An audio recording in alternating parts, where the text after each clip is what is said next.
In the 19th century, Europe and America transformed themselves into connected economies. And one of the ways they did it was by building railroads. These were huge infrastructure projects which allowed for the mass transit of people and commodities. They were funded by governments and by private enterprises because they realized that to make a thing in volume, you needed to get people to the place where the things are made. And once you've made all those things, you need to get them back out to the consumer. Otherwise, no point making them. Nations which invested in their transit infrastructure became industrialized powerhouses. The King of Mauritania said, no, we don't need these new railroads. We have a perfectly good network of caravan tracks. Name a Mauritanian company.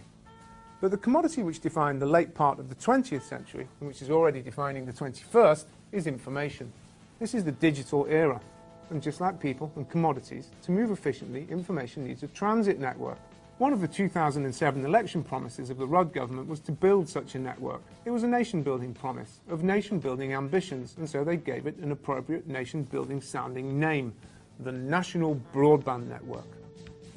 It's a huge project, and in Australia it has become traditional to calibrate the hugeness of new projects by equating them to the Snowy River Hydro Scheme. The Snowy River Hydro Scheme cost $820 million. In today's money, that's about $15 billion. They put Australia on a global stage saying, we are Australia and we can do big things. The National Broadband Network is going to cost anything up to $43 billion. That's 3 snowy hydros. So what is the National Broadband Network and why is it so very expensive? The plan is to connect Australian homes and businesses with one of these, a brand new fibre optic cable. At the moment, most homes and businesses in Australia are already connected with one of these, a telephone line. Now, strip one of these down, and you get this, copper. Some magical things have been done with copper. Many people already have a fast internet connection at home using a plain old copper telephone line, just like this one. And it's perfectly good for Skyping with Gran, or for watching The Wire on ABC iView. But if you want to do much, much more with it, I'm talking about high-definition, three-dimensional, digital, interactive television type things, then this part of the connection, the last mile, represents a bottleneck, and you need to upgrade it. And in a nutshell, that's the objective of the National Broadband Network, to replace 90% of these last-mile connections with fibre, and thus remove the bottleneck. That means digging up the street and laying a brand new fibre optic connection into every home and business in Australia. Suddenly you can start to see where that 43 billion is going. But we're an entrepreneurial nation. We don't mind investing so long as we know we're going to get the money back. Sell me the business case. Well, this is it. The National Broadband Network is what's called an open access network. Any of the ISPs can use it. You buy an internet connection from your internet service provider, and your internet service provider rents the connection into your home from the National Broadband Network. Over time, the National Broadband Network pays some of that value back to you, the taxpayer, through increased domestic productivity. So how many people do we need to sign up for this service to make the whole arrangement work? Well, the latest estimates are that between 60 and 80% need to sign up.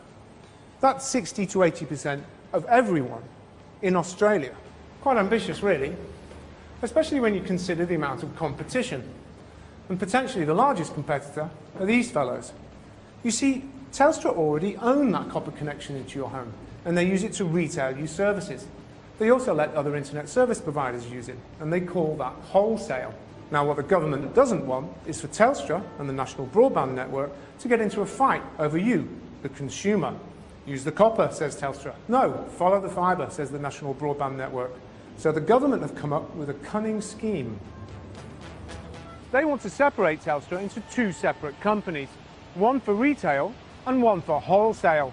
And a possibility which flows from that is that the wholesale company will actually become part of the National Broadband Network, creating one publicly owned mother of all wholesale companies and potentially a level playing field for the ISPs to compete for your business.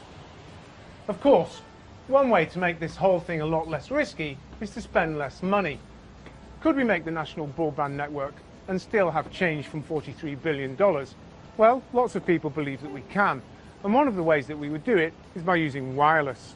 Wireless doesn't require a direct connection, which means less fibre, less holding up traffic, fewer roadworks, and a smaller bill. And it also means greater mobility. And to be fair, the National Broadband Network already plans to use wireless in remote and regional areas where laying fibre is too expensive.